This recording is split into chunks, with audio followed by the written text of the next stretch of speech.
Hi everyone, welcome to NetGate Chemistry. So in the previous video we discussed about the Nernst equation and we derived the other Nernst equation from a standard Nernst equation.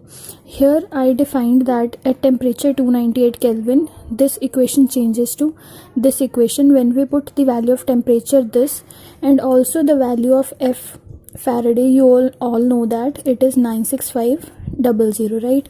So putting the values we get this equation.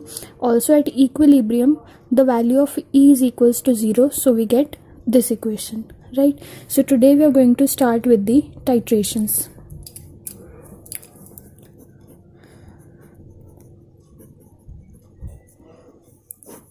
We are going to study about three types of titrations: conductometric titrations,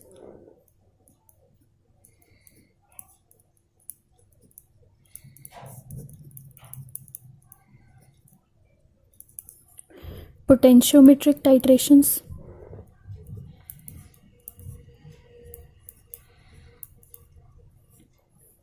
and spectrophotometric titrations.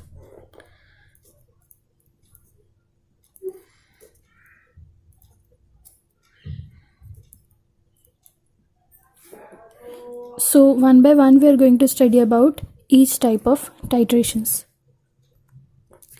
So first we are going to study about the conductometric titrations.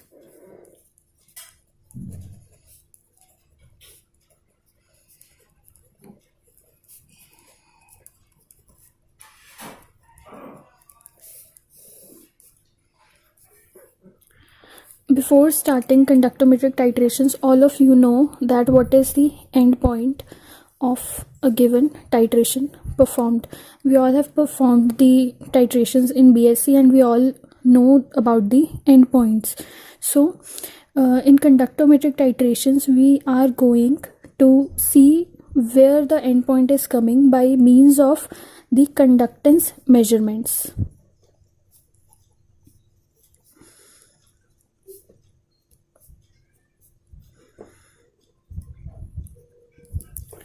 So while performing titrations we are going to take the conductance values and then we'll plot a graph and then we'll locate the endpoint of the given titration, right? So we are going to study about the acid and base titrations, and in these titrations we are going to see the four cases, that is titration of strong acid with strong base. Next will be titration of strong acid with weak base. Third will be titration of weak acid with strong base. And last will be titration of weak acid with weak base. So these are the four cases which we are going to study in our conductometric titrations. Okay. So whenever we are performing this conductometric titration, what we do is we have a burette, right? And in this burette we are going to have our base. Okay, in this burette we are going to have our base, and in the titration flask we'll be having our acid. Okay, see, the base could be your weak base or strong base. The acid could be your weak acid or strong acid. But one thing which is common in all these four procedures is that base will be added to the acid. Okay, and we'll also use some kind of an indicator in this titration. Okay, so the conductance will be measured here. This conductance of this solution will be measured after adding a specific amount of base to it. Okay, so the graph which we'll draw will be between the conductance value, suppose it is lambda m, conductance value, and the volume of titrant which will be added. So what we are going to do, we'll add some amount of base to this acid, and then we'll take the conductance value. Then again a specific amount of base will be added, and then again conductance value will be taken, and we'll plot a graph. In all these 4 cases, different types of graphs will be observed, which we are going to discuss one by one. So first we are taking the case of strong acid with strong base. So suppose, for example, I am titrating HCl with NaOH. Okay, HCl is strong acid and NaOH is strong base. So what happens after the titration? The graph which is observed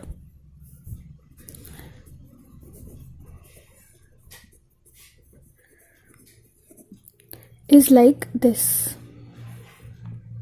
and the end point is here. At this point we get the end point, so this is your end point. Now what happens due to which we get this graph? See, initially we'll be having our acid present here, that is HCl will be present in the this titration flask, and base will be present in this burette, right? So initially we'll be having some value of conductance here. After we start on adding the base to this acid, what happens? The H positive ions will be present in the solution, and the conductance of H positive ions is very high. We all know that.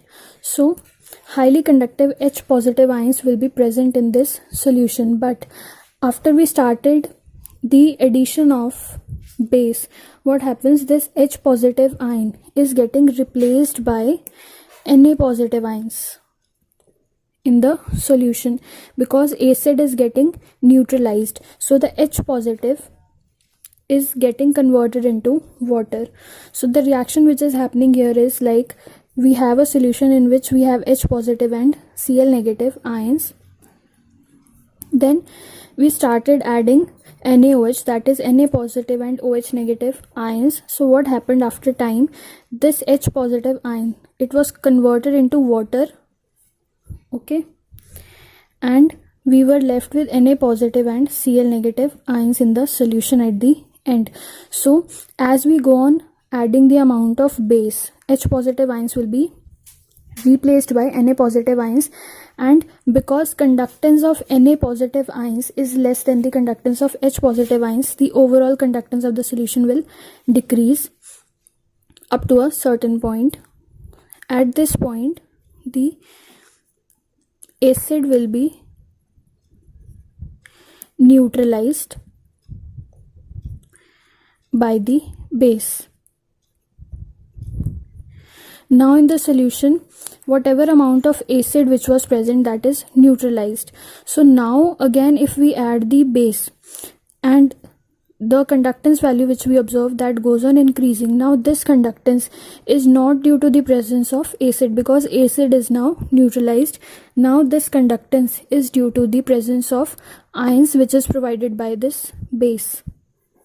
So as we go on increasing the value, the amount of base, also the value of conductance is going to increase. So this way we get this type of a graph in case of strong acid with strong base titration.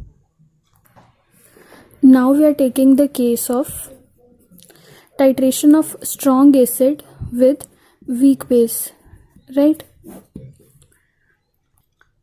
For example, I am doing the titration of HCl with ammonium hydroxide. So in this case, what is going to happen?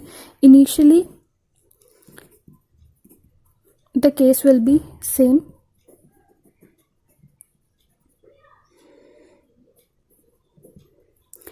Initially the graph will go like this. The case will be same as that of the previous case, because in this case also we are having H positive ions in the solution. So we'll be having some value of conductance which goes on decreasing when we add the amount of base, because here also H positive ions are getting replaced by NH4 positive ions, right? But After this point, what happens? The conductance value is constant. Why? Because in this case we have a weak base, so the dissociation of this weak base is not complete into the solution. So what happens? We get constant value of conductance. So what happens here? Initially replacement of H positive ions by NH4 positive ions, and then conductance becomes constant due to very low dissociation of ammonium hydroxide. So this is the second case.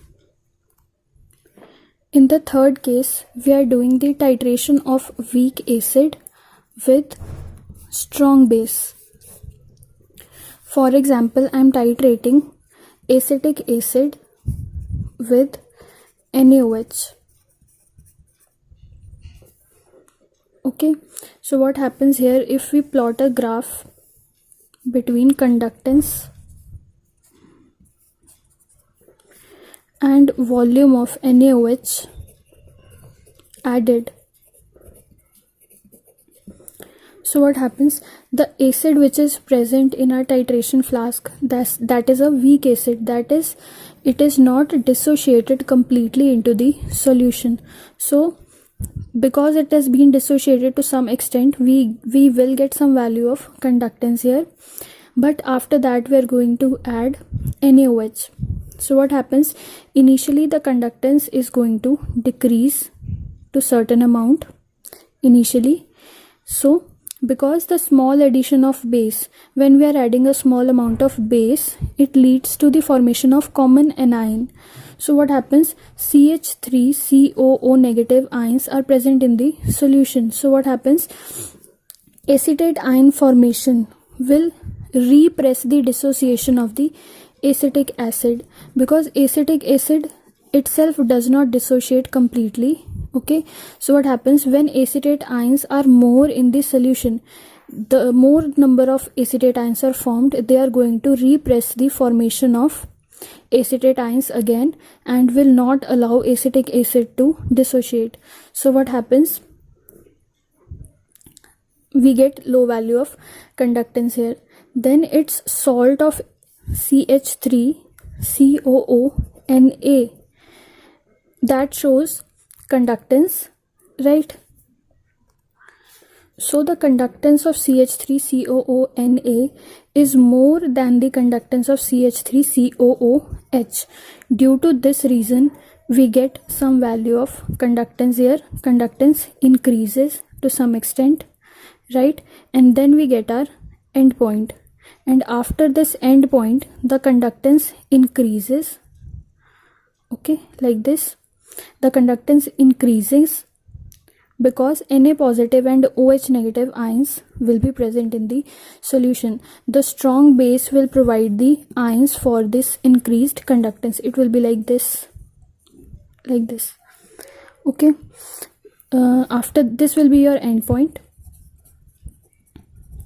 Okay, so initially the conductance decreases, okay, because acetic acid, because small addition of base will lead to common anion formation, which will repress the formation of these acetate ions and will not allow acetic acid to dissociate more. Okay, so after that the conductance increases due to the formation of CH3COO Na ions, and the conductance value of these ions is more than that of acetic acid. That is why we get some amount of conductance here.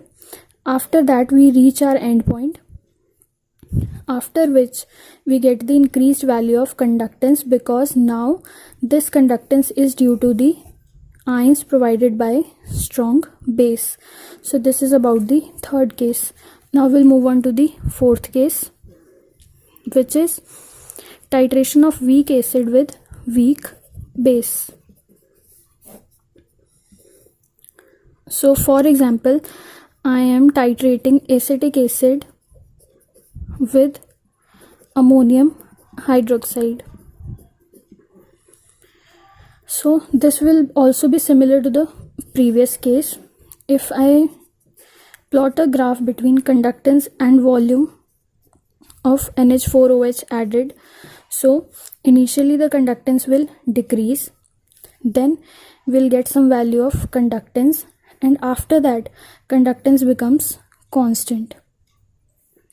Okay, see, initially for the first two parts the reason is same, and for the last part, what is the difference? Initially there was a strong base present which was providing higher value of conductance, but in this case we have a weak base. So due to the presence of weak base, we are getting the constant value of our conductance.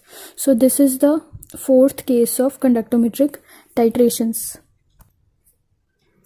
Now there will be two more cases. If we have a mixture of weak acid and a strong acid, and we titrate this mixture with a weak base.